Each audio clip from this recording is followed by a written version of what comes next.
Halo semua, di sini kami ingin mempresentasikan apa itu IMK. Baik di sini dengan saya sendiri Felicia Ikawanti dengan NIM 2022-65044. Di sini saya akan menjelaskan apa itu definisi IMK.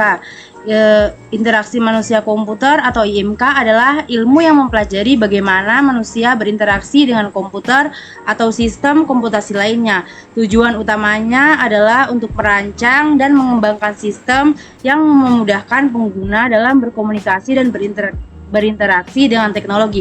Baik, selanjutnya akan dilanjutkan dengan teman kelompok yang lainnya.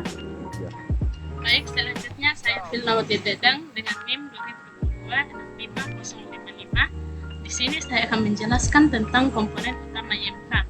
Komponen-komponen utama IMK ini terdiri dari 3 bagian. Yang pertama, manusia.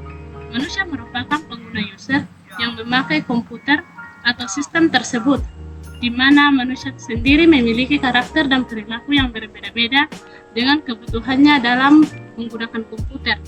Yang kedua, komputer. Komputer merupakan peralatan elektronik yang terdiri dari perangkat keras dan perangkat lunak. Yang ketiga adalah interface. Manusia dan komputer berinteraksi melalui antarmuka yang ada di dalam sistem komputer yang memungkinkan manusia berhubungan dengan komputer. Baik, selanjutnya akan dijelaskan oleh teman kelompok saya. Baik, saya Safri Dwi Firmansyah dengan NIM 2022-65047. Kali ini saya akan menjelaskan tentang sejarah IMK atau interaksi manusia komputer. Sejarah interaksi manusia dan komputer dimulai pada tahun 1700-an dan 1800-an. Akan tetapi baru menjadi sebuah teknologi pada tahun 1940-an dan 1950-an. Berikut perkembangan interaksi manusia komputer. 1. Tahun 1950-an. Di tahun ini antarmuka pada level hardware untuk teknik. Contohnya switch panel. Di tahun ini mesin sangat sulit digunakan dan tidak praktik dikarenakan mesin komputer sangat mahal. Kedua, tahun 1960-an hingga 1970-an. Di tahun ini antarmuka pada level pemrograman. Contohnya COBOL, Fortran. Dengan perkembangan penggunaan teknologi ini secara cepat dan mengagumkan ke berbagai penjuru kehidupan seperti pendidikan, perdagangan, pertahanan, perusahaan, dan lain-lainnya, dan mempengaruhi perancangan sistem.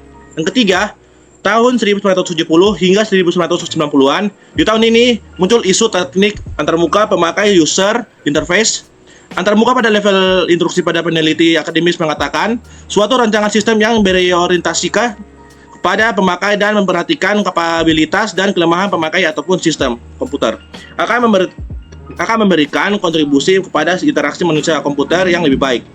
Yang keempat, tahun 1980-an. Di tahun ini diperkenalkan istilah umum istilah human computer interaksi atau disebut HCI atau interaksi manusia dan komputer antarmuka pada level dialog interaksi.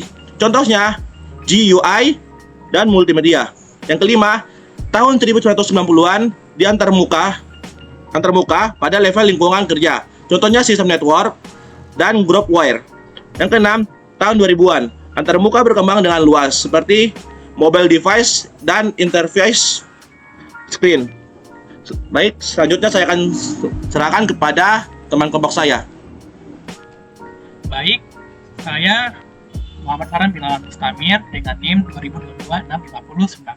Saya akan menjelaskan apa itu manfaat mempelajari IMK. Mempelajari interaksi manusia dan komputer atau IMK memberikan berbagai manfaat yang berhubungan dengan pengembangan teknologi yang lebih baik dan pengalaman pengguna yang lebih optimal. Berikut adalah beberapa manfaat utama dari mempelajari IMK. Pertama, memahami kebutuhan pengguna. Pengembang dan desainer dapat memahami kebutuhan, preferensi, dan keterbatasan pengguna. 2. Membuat solusi yang sesuai kebutuhan. Dengan memahami kebutuhan pengguna, pengembang dan desainer dapat membuat solusi yang lebih sesuai dengan kebutuhan manusia. 3. Membuat sistem yang mudah digunakan. Sistem yang dibuat dapat mudah digunakan dan dioperasikan oleh pengguna. 4. Membuat sistem yang aman. Sistem yang dibuat memiliki tingkat pengaman data yang baik. 5. Membuat sistem yang efektif dan efisien. Sistem yang dibuat berfungsi dengan baik dan meningkatkan produktivitas kerja pengguna. 6. Membuat sistem yang fungsional. Sistem yang dibuat memiliki fungsi-fungsi yang sesuai dengan perencanaan pembuatan. Baik, demikian hasil presentasi kita. Kalau ada yang kurang mohon dimaafkan. Sekian, terima kasih.